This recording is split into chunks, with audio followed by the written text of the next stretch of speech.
Welcome back to the channel, beautiful souls. Hope you've all been well. Have you ever looked at someone else's money plant and wondered, why is mine growing so slow?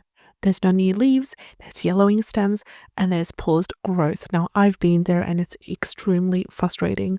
But then I tried one small change and it completely transformed my plant. And what was that change, you ask? Just 1 tablespoon of a simple homemade booster. And in today's video, I'm going to show you what it is, how to use it, why it works. Plus, I'm going to share with you some bonus strategies for non-stop jungle-like money plant growth. So stick around until the end because I'll share with you 3 alternative boosters you can try if bananas are not your thing. So if you're new here to the channel, welcome back to the channel. I'm Nora. We do daily videos talking about plant care, raising quails and chickens and rabbits, as well as taking care of indoor and outdoor gardens. So let's talk about why money plants stop growing. Now, before we talk about the magic tablespoon that I have for you today, we really need to understand the core of the problem. So why money plants struggle? And I've got 5 reasons for you here. And starting with the top reason, and the most common reason, is nutrient deficiency. And most people grow money plants in water or the same pot for years. But over time, what happens is the soil gets depleted of nutrients. So nutrient deficiency, one of the common problems, don't overlook it. Problem number 2 is poor drainage, because money plants, they hate soggy soil. Overwatering and compact soil, this is a recipe for weak, mushy roots, and it's a recipe for disaster.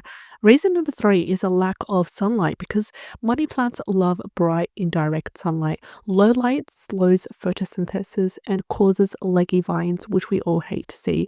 The 4th reason is root bound. So this means that if your pot is too small, if the roots run out of space and the plant stop expanding, it will less likely start to have yellowing, wilty leaves. And lastly, the 5th reason is inconsistent care. So I'm talking about skipping watering, using cold water, moving the plant too often. All this stresses it out. And sometimes it's just one of these reasons that is just enough for the money plant to just stop and just completely give up surviving. So years ago, I had a money plant in my kitchen and it barely grew for 3 whole months. And I was watching every single video trying to find out what is going on with my money plant. How can I get a big, lush money plant?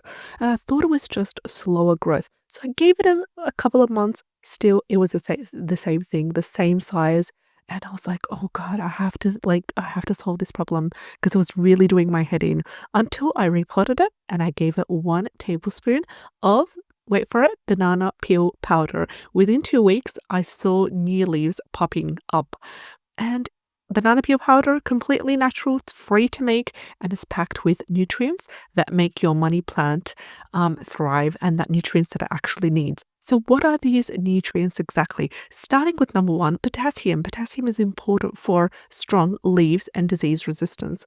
Nutrient number 2 is phosphorus, really, really important and encourages root growth. Next up, we've got calcium. It strengthens the plant structure. And then we have magnesium, which is really essential for photosynthesis. And lastly is boron, which helps with nutrient absorption and growth hormones. So why does this work so well? Because money plants are foliage heavy and they need potassium regularly to keep putting out new leaves. A nitrogen only fertilizer will make it green.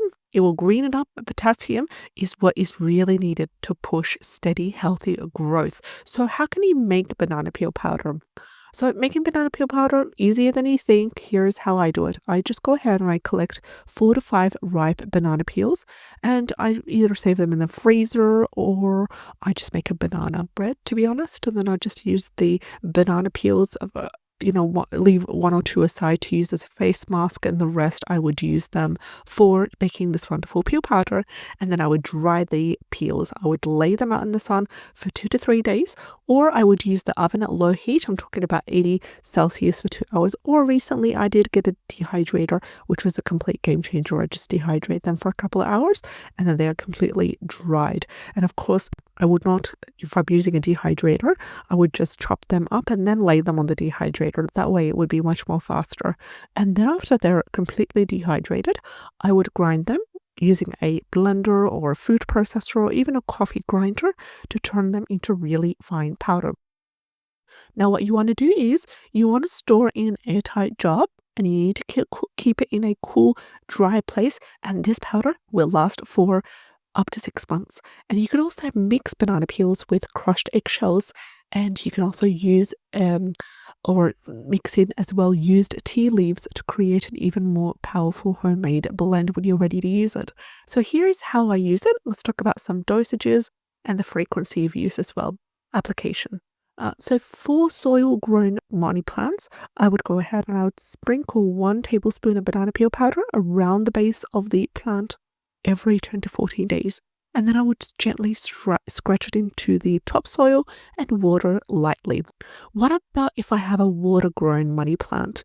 Making banana peel tea is a solution for this. So I would steep 1 tablespoon of dried banana peel powder in 1 cup of water for 24 to 48 hours. I would let that infuse for a whole day minimum or 2 days. And then after that, I would strain and I would pour the liquid onto the plant jar. And what this does is it keeps the water-grown money plants, it keeps them from yellowing, and also gives them slow natural feed. So think about it as a naturally slow releasing fertilizer right in the water. So let's talk about some 5 growth boosting habits to combine with your banana peel fertilizer. Now, banana peel powder, don't get me wrong, it works best when combined with good plant care. It's still good, but you need to combine it with other things as well. Here is my personal 5-step routine that I go through. So in terms of step 1, bright indirect light is really important. So I start by placing my plant near a window that gets filtered sunlight. I would avoid harsh direct sun because it can scorch the leaves as well. Also, watering is really important. So I go ahead and I check my soil moisture before watering. And for water-grown plants, I would change the water every, let's say once a week, or sometimes even twice a week as well if I'm feeling up for it. Also, I would wipe the leaves because dust blocks photosynthesis, believe it or not. And if you've lived in a apartment on the 3rd or 5th floor, you would really understand this problem. When I was back in Finland, we had a huge money plant, and dust during the spring, summer and autumn was absolutely horrendous. So I was always wiping the leaves back and forth with a damp cloth every 2 weeks. Also, rotating the pot is important as well, because what that does is a simple step of going in, rotating the pot, changing its direction, keeps the plant growing evenly, and also prevents it from living onto one side. And lastly is prune strategically, because I want you to go ahead and trim the leggy vines just above the node. This helps to encourage bushier, fuller growth as well. Just make sure it's just above the node. Don't cut off the node, because that's just gonna just ruin this whole strategy as well. So after applying all these steps and feeding banana peel powder over 2 weeks, my small cutting became 3-foot vine in under 3 months, and I could not even believe it. I was like, oh my god, I just solved it. So let's talk about some alternative homemade boosters. If you don't want to use banana peels, you can use 3 other tablespoon sized boosters. Starting with my favorite, my go-to is crushed eggshell powder. Really good for calcium, really good for pH balance. And I also just completely wash mine, dry it, put it through the oven, and then crush it and grind it to feed to the chickens and the quails as well. They absolutely love it. So I always have crushed dried eggshell powder in my home. Another thing is to use tea leaves, and I want to focus on black tea because they provide nitrogen and they also improve the soil structure. And lastly, which is unexpected for a lot of people, it's diluted rice water. Now I use the rice water for my face as a toner. It's gentle, but also you can use it on your money plant as well as a natural booster, or for any sort of indoor plant that you have apart from succulent. You use diluted rice water because it offers a gentle, nutrient-rich water that is great for weak or new plants. And each of the 3 alternatives that I talked about can be used once every 2 weeks to keep your money plant happy and to keep it growing all year long. So the next time you eat a banana, remember, you're not just feeding yourself, you're feeding your plant to take that peel and dry it, and just 1 tablespoon of banana peel powder every 2 weeks can make the difference between a money plant that survives and one that thrives. Also, use this same method on pothos, snake plants, philodendrons as well. monstera, absolutely amazing, and download my free money plant growth tracker link to the description box below. And if this video has helped you in any way, if you learned any new information, go ahead and give it a like, comment, and don't forget to subscribe. Hit the bell icon. I'll see you in the next video where we talk about the top 3 indoor plants that clean the air and how to keep them alive. Until then, I'll see you in the next video. Take care and have a great day. Bye-bye.